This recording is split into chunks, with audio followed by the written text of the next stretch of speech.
And again, all I've put in this is water, and it was cleaned out beforehand, so I'm not wearing gloves. All those haters out there that are going to yell about my gloves or not gloves.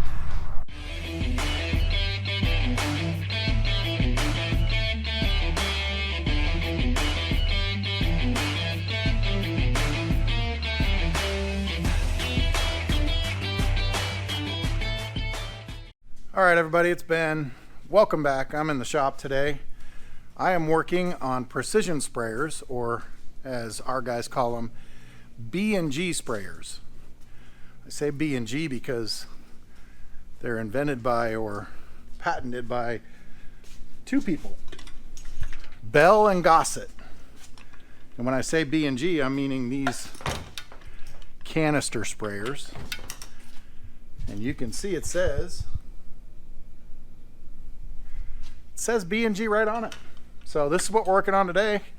Before I get started on this pump sprayer today, I just want to point out it has been washed, it has been cleaned, all the parts are flushed and everything.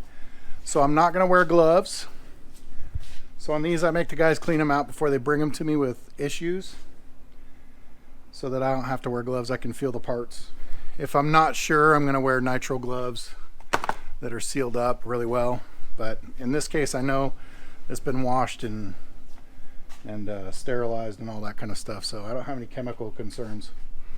This one's completely in pieces. All the parts are here. I've got some new parts, some old parts. So the only thing that I've done to this so far, besides cleaning it, is I replaced the plastic cap on the tank. This one, the D-ring had broken off, this ring on the side. And that's a really handy part, because when you do have your wand built, you typically store it right there on the side. So the guys hate it when it's missing those, or those are broken off. So I went ahead and replaced that, and it just basically snaps on there. That's all I've done so far besides cleaning.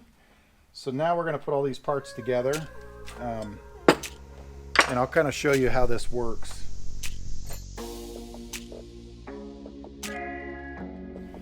But you can see this is a very used trigger handle, and I've just used SOS pads to kind of clean it up. I could have done more, like these dark spots would get just as clean as this. And we've got all the parts for the pump, and you can see this shaft had been sitting inside of a tank. They left water or product in it forever, and it actually kind of scored some of it, but I got it cleaned up.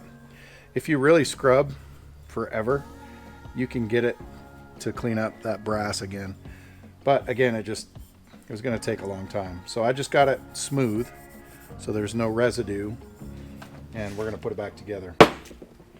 All of these parts you can buy. B&G parts you can buy. So we're going to put a new hose and a new wand on this one. I've got some new parts, new cable, new tip. These are a bugger, and then a new collar. So here's what we're going to do. I'm going to start on the pump itself. I'm going to put this stuff to the side. All my pump parts are right here. The way this works, your pump part, you've got a handle and then a shaft that connects to the handle and goes down into a plunger, and it compresses air in this and then shoots it out of those little holes. So it's got a check valve, a one-way check valve that goes on the end of it. So when you pump down, it'll blow the air out, but then when you pull up, it doesn't suck it back in. So that's a rubber check valve that just pops into the bottom, just like that. So that's there. Then you've got the top of it, the shaft, the handle, and this one's not perfect. This part's got to go on there, and that just slides on. In your rebuild kit, you'll get a little short spring that goes on the top, and that's it. And then we can put this together, and then you've got a big washer that goes on the end, which holds the seal, and then the plate that holds the seal. And you put your lock washer and your nut on there. And you're going to want to tighten these pretty tight. So this will thread way up in there. This you're going to want to tighten. There is another backing nut on the back side that you can use with a wrench if you need to hold it to tighten it. But at this point I can just tighten this and it'll end up tightening this as well. So it's 1/2 inch. Snug it up. Okay. Then this part with that little spring, you can twist it and it locks in there. And that's your pump, other than the seal around the outside.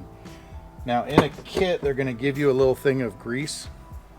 And basically what you want to do is just put grease on this seal so that it can lube the inside of the pump cylinder itself.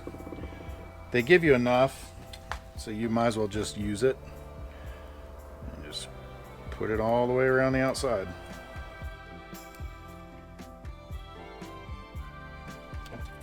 And then once this is all put together, you're ready to put it inside the pump cylinder. It doesn't like to go straight in, obviously, because it's going to have a good seal on it. And really what holds it together is this rubber seal that is going to be tight around the outside of your cylinder. What that does, it'll sit and seal right against this when you screw it tight. So that's our tank and our pump cylinder done. A new hose. Oh, this one's missing. Okay, so we're gonna need a collar on this part, but we'll go ahead and they do send them with the seals. Otherwise you can pull your seals out of your rebuild kit. Here's that side, and then there's a smaller one for this side. You just want to make sure that this one's in there before you put it on the tank. And that bolt is a 9/16. And that plastic washer, you're going to want to snug it right up. That way you get a good seal here. All of this is going to be under pressure all the time. So what this is missing, the collar is what your wand screws into, and your wand has the filter on it. So this doesn't connect without a collar. So I've got another collar I'm gonna have to pull out. Okay, I got a used collar for this hose. It basically screws on like that. So 9/16, I think this one is 5/8. But you want to screw that into the Teflon tape, get it bottomed out. Then your wand can go into there, and the wand's supposed to have a filter in there. We'll put a filter in. Alright, so what I recommend is a table vise. When you're working on these, it just makes everything so much easier. So what we're going to do first, we're going to start building the trigger mechanism. I'm going to put it in the vise. Here's a brand new cable. You don't want to reuse the cables if you don't have to. A new one is just a couple of bucks, and it's worth it because they do deteriorate and break down. This is the part that's in the fluid all of the time. So once this rubber cracks, it'll start rusting and it'll break. All right, now on the cable, there's a long metal piece and a short metal piece. And the short metal piece goes in the end, goes this way. So you have to feed it down through before you attach this or put it on to your wand trigger. And then you have to have this end built before you do that. So we're going to put the parts on this. You've got a long spring, and those springs do wear out. I'll show you one here that's kind of wore out, so it's lost about a 1/2 inch, 1/4 inch. You don't need that. You want a good spring that's going to last. The next thing that goes on is this super small square nut. Basically it's a backing nut for the plunger piece to rest on. do have some adjustment. This is the plunger piece, so it screws onto the end of your thread, and then it will seal against this. This little washer looking thing has got a rubber seal right there, and when you pull the cable, it pulls it away from that and lets fluid go around it. And then when you let go of the trigger, it's going to bottom out into that seal, and that's what stops the flow.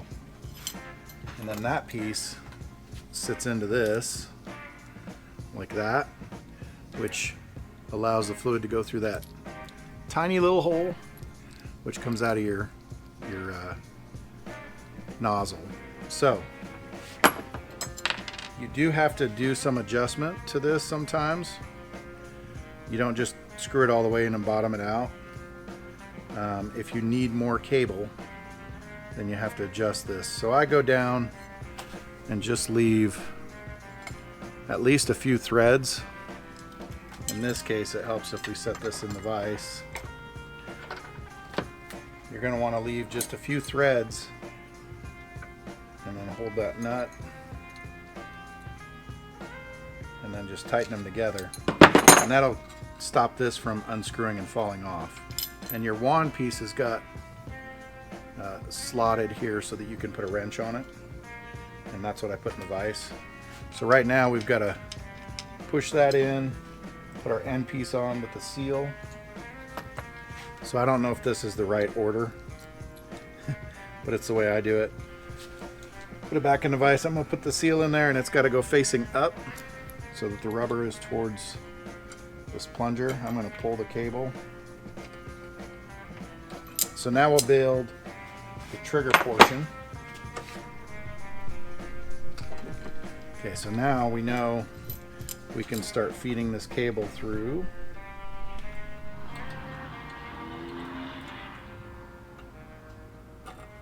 And it's got to come out right here in the middle. So I'm just going to hand tighten this to hold it. Actually, we'll probably do a little bit more. Some people think you got to put Teflon tape on this. When the parts are new and everything's sealed and bottomed out, I don't see any need for Teflon tape. So if it does leak, you can try that. We've got our cable coming through. So the next step is to put our packing nuts on. So you'll just put them on the cable. And once they pass the thread portion, there's going to be some resistance, and that's good, because they are actually what seals around the cable. So I guess the premise is if one tends to leak a little bit, then the next one maybe will catch it. I don't know. I'm guessing that's why there's 3 of them. So I've got a new O-ring. Put that on there too, because this is the old style that requires an O-ring.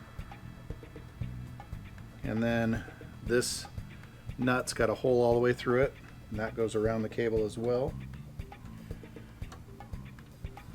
So I started this little retaining nut by hand.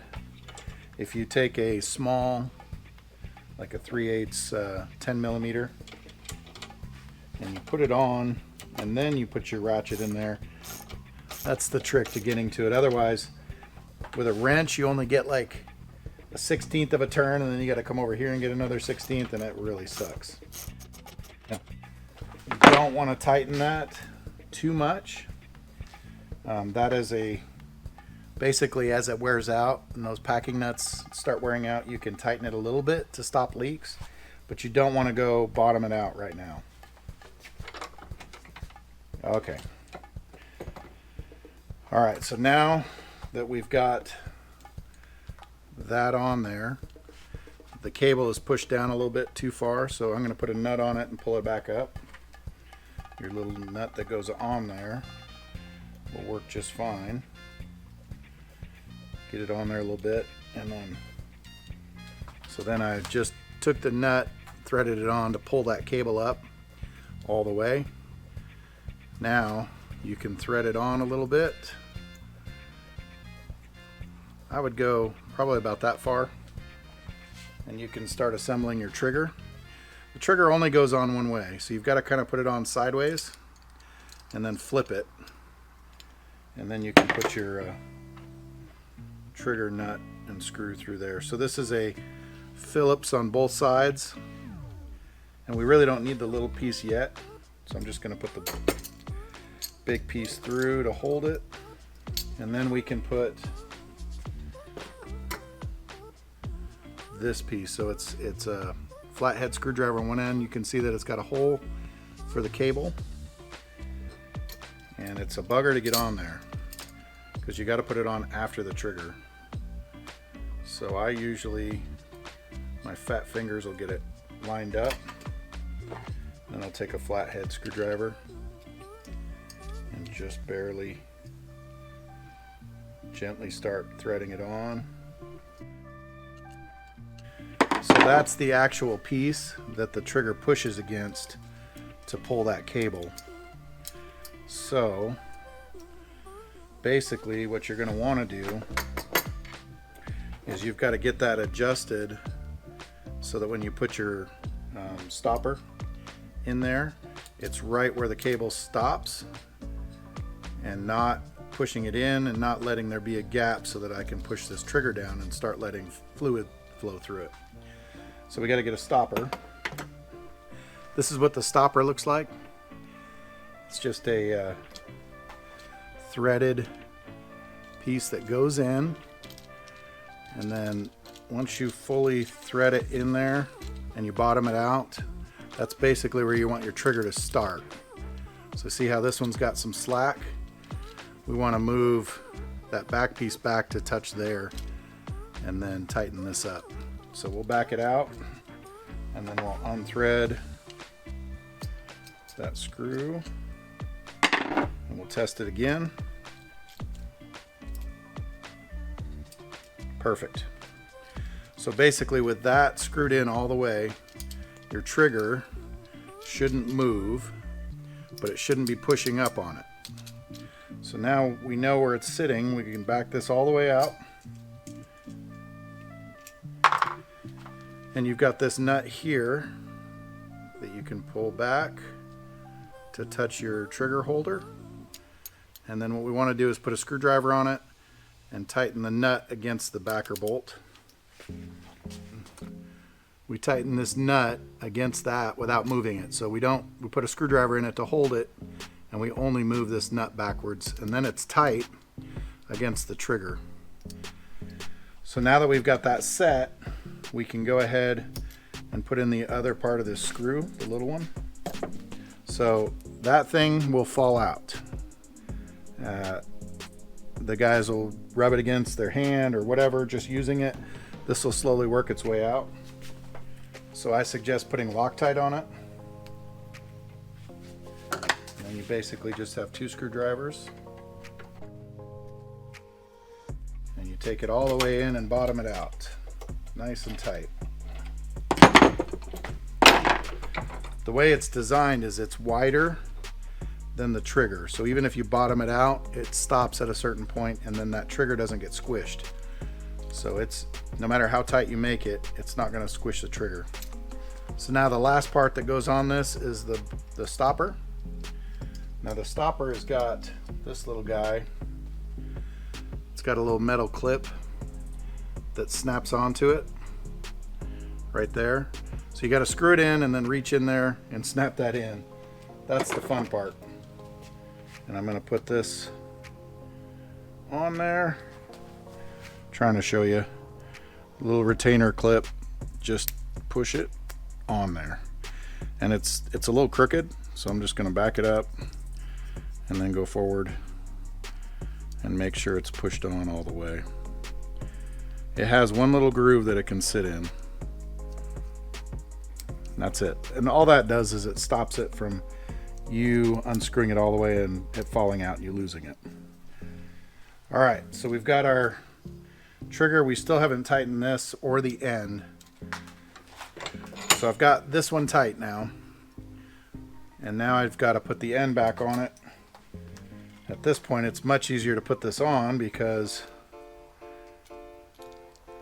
we can just hold the trigger and thread it all the way. Now this piece swivels around as well. So there's a certain angle that I like mine at, and it's right about there. Okay. All right, so one thing you've got to see is on the end of your trigger, this is the hole where the fluid comes out. In your kit, you'll get a little black washer that goes around that, and then your 4-way tip has these holes in the back that will go around that, but they'll seal against that seal. So whatever setting you put it on seals on it. Then you can put your collar on it. And you can switch your tip by loosening it and not taking it off. Just loosen it a little bit and then switch it and then tighten it back up. And that gets pretty tight so that it pushes that seal against your tip and then it doesn't leak. Places it can leak are here if you don't tighten that enough, or just behind that, or on the end of the tip itself, and it'll come out to this collar. So we're gonna hook it up and make sure that it doesn't leak anywhere. We need a filter. This is a used filter, but it's clean. The filter has this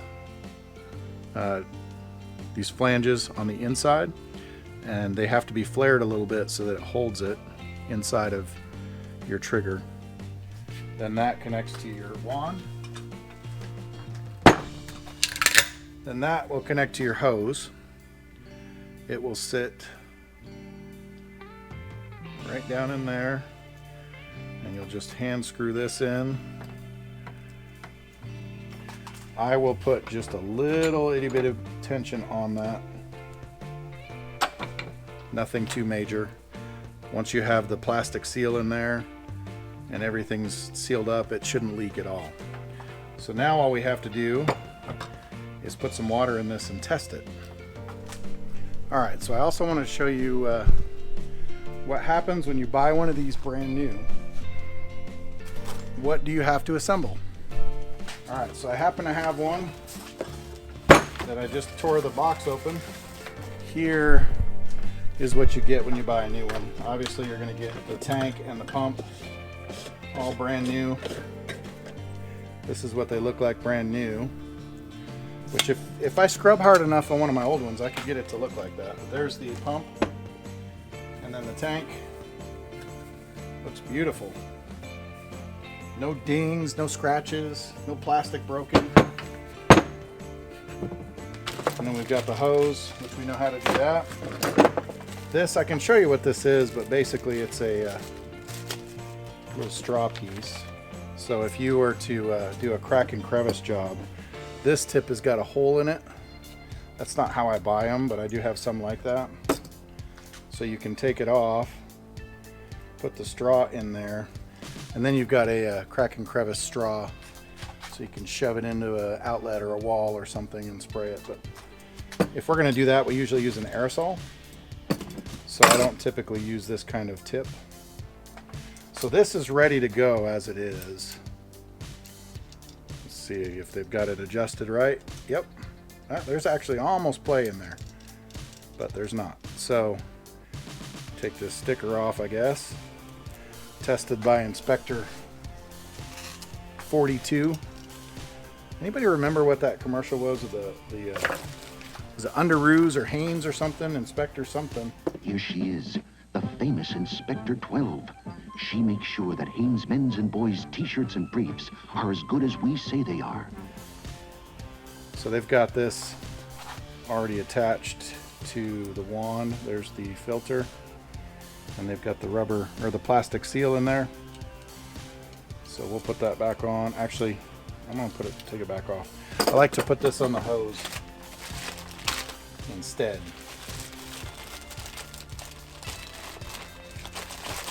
Because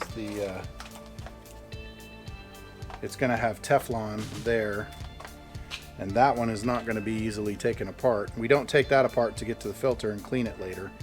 We take this part, not the threaded end with the Teflon.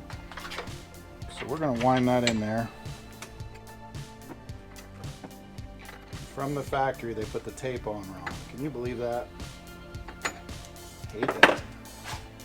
Teflon tape, you wind it so that when you thread things, it keeps the tape in the same direction. This, they put it on backwards, so as I'm tightening it, it's loosening the tape. Stupid. So it's got a seal in there, the plastic seal.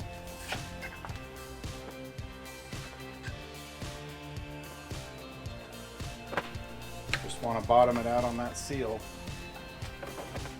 Then, this back in.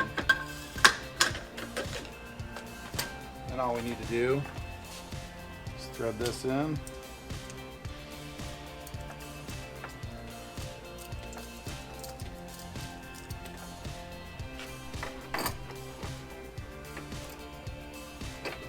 I love the vise, I'm sorry. If you guys don't have one, you need to get one. It makes life so much easier. Ooh, that's stiff. Okay, that one's ready to go. So we'll put this one in our product room, lock it up, and then if they need to take an extra sprayer when they go, we got one ready for them.